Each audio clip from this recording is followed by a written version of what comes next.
Thank you, Madam Chair, colleagues, for this opportunity to speak with you this afternoon about AB 1783, legislation that creates an opt-in tool to help address our farm worker housing shortage. I'd first like to thank local government, the committee staff for your work on the analysis. I'm happy to accept the proposed technical amendment that was in that analysis, so thank you. Also, a special thank you to my colleagues who are co-authoring this legislation, Assemblymember Chu from San Francisco, Senators Ana Caballero, Maria Elena Durazo, and Scott Wiener. And I think it's safe to say that we are all well aware that California is facing a severe housing shortage. And this shortage isn't just an urban problem. Many agricultural areas in this state also face a housing crisis. In rural Monterey County, 1 in 10 students is homeless. In fact, we have 12 schools where 1 in 5 students are homeless. And then there's Sherwood Elementary School in Salinas, where 40% of the students at that school are homeless. We have families living 14 people to an apartment, and others are sleeping in cars or under freeway overpasses. California's housing shortage has been particularly tough on our farm workers and their families. Farm workers are the backbone of our agricultural economy. Them, with our family farmers, they work to bring the freshest produce to market and certainly do their part in helping feed the entire country.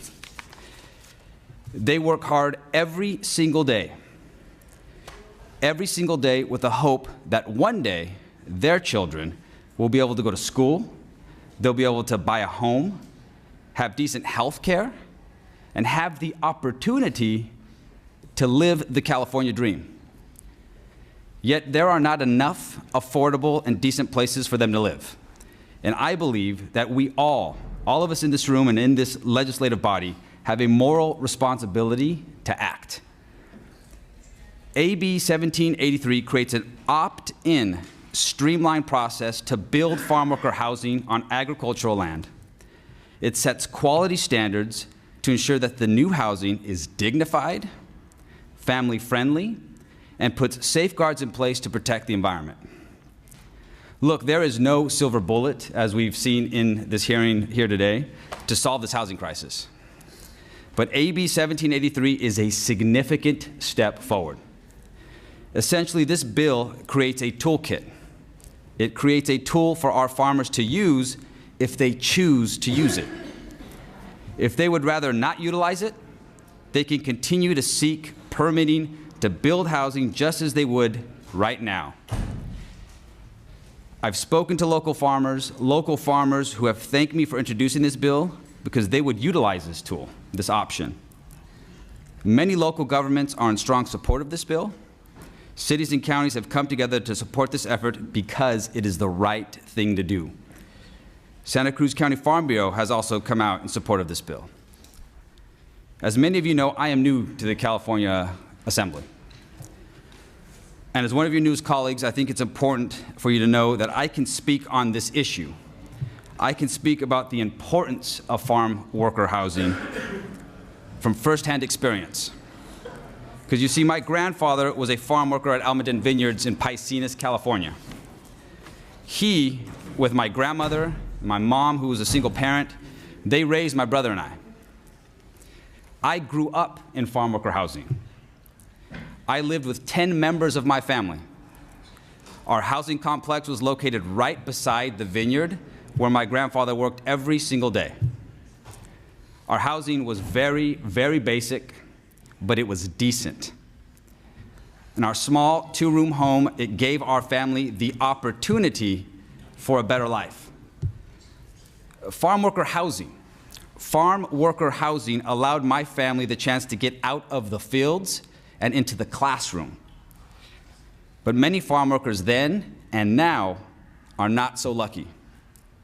AB 1783 will make a significant difference in the lives of those who work the fields like my grandfather did. And we must ensure that our current generation of farm workers, that their children also have the chance at a better life and a brighter future. Thank you for your time, Madam Chair. I'm joined here today by our bill sponsor and other witnesses in support of this bill, and I'll ask them to introduce themselves. Thank you very much. Welcome. Good afternoon, Chair and committee members. My name is Heriberto Fernandez, and I am the Civic Participation and Policy Coordinator with the UFW Foundation.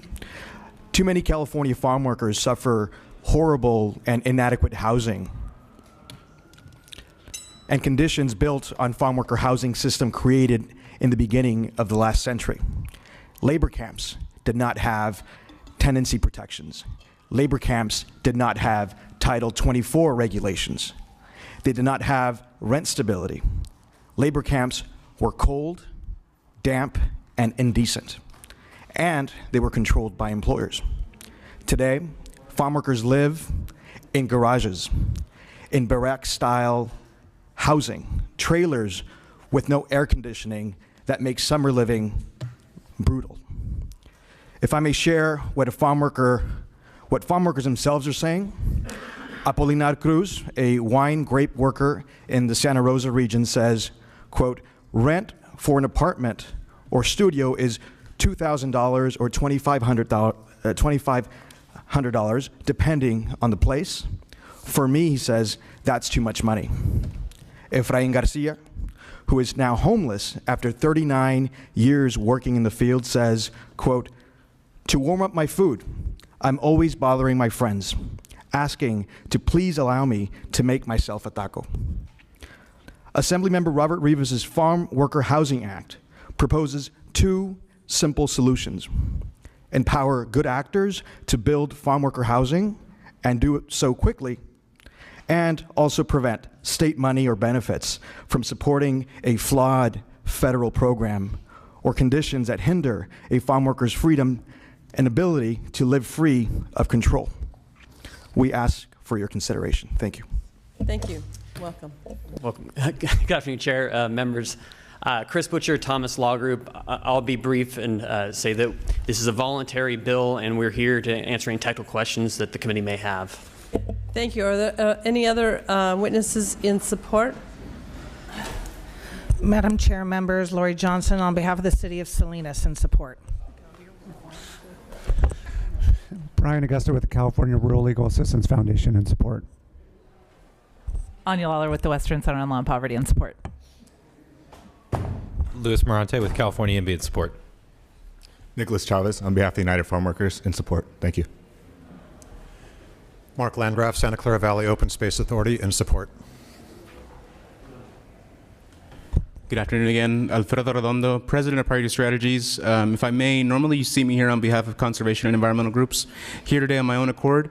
I'm one of those kids that has been able to get the California dream as a result of really good farm worker housing. I grew up in farm worker housing from my birth until I turned 18 and then went to college.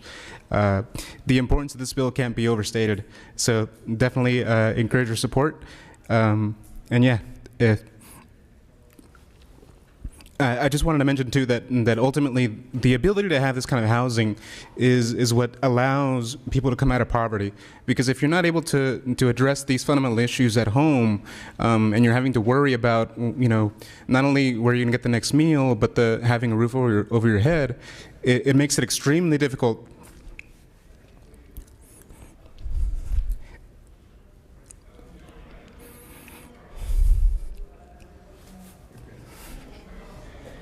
Thank you. Yeah, it just makes it really extremely difficult for you to even pay attention. So I was lucky. I grew up in Santa Barbara County where we had a really great program that allowed my family to give me the opportunity. Please keep in mind that this bill, this issue is not a Democratic issue. It's not a Republican issue. This is a humanitarian issue. And we have a responsibility to do something and to act.